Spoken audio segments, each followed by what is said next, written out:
Bonjour, je m'appelle Marie-Adeline Arnaud, je fais partie de l'agence D'ici là paysagiste. C'est une agence de paysage qui a 15 ans d'existence et qui est basée à Nantes, Paris et maintenant Marseille aussi.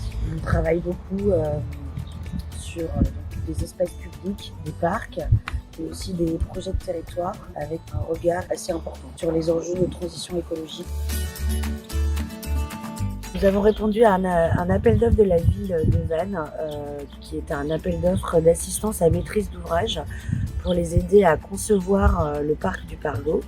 Nous avons donc monté une équipe avec l'agence D'ici là, le bureau d'études Biotech, un bureau d'études spécialisé dans le génie écologique, et le bureau d'études Sim Structure qui nous accompagne sur la réalisation des passerelles.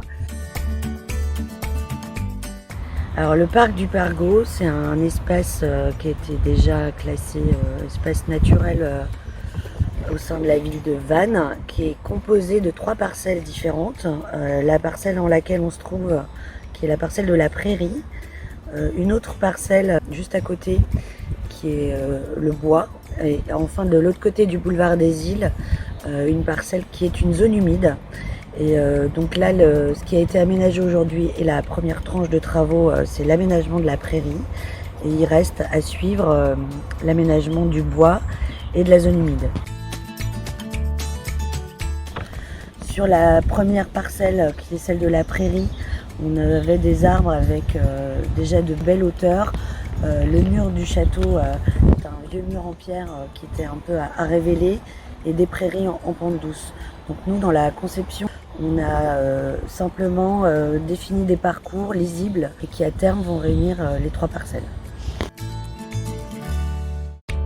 Et donc l'idée de ce premier espace était d'en faire un lieu d'usage, autant pour les pratiques libres, que ce soit venir s'allonger dans l'herbe, jouer au ballon, jouer au frisbee, mais aussi un lieu pour plus tard des manifestations pour le quartier, venir faire une brocante. Donc on a volontairement gardé des grands espaces libres pour que ce parc soit vivant. Et la deuxième vocation de cette première parcelle, c'est aussi de définir un parcours pédagogique. Pour cela, on a travaillé sur des formes de plantation assez naturelles, avec des palettes de végétaux très proches de ce qu'on observait déjà sur le site, et dans des densités de plantation qui nous permettent de créer des supports de biodiversité assez rapidement sur tout l'ensemble du parc. Donc par exemple, au pied du mur de l'ancien château, on a favorisé la plantation de ronciers ou de rosiers. On a des parties en prairie qui sont, comme on peut le voir là, pas tout le temps fauchées, ce qui permet de vraiment donner un support à la biodiversité. Pour le choix de mobilier, on a pensé plutôt à mettre que des éléments en bois brut, notamment pour respecter l'ambiance naturelle de ce parc. Donc on a conçu du mobilier avec des sections de chêne juste travaillées très simplement et posées sur le sol, que ce soit pour les bancs, pour marquer les entrées, ou également pour travailler les totems qui sont des supports de signalétique et de pédagogie. On a mis en place dans les arbres des nichoirs pour les oiseaux. On a également toute une série d'espaces dans le parc qui sont interdits au grand public, où on laisse la nature reprendre ses droits.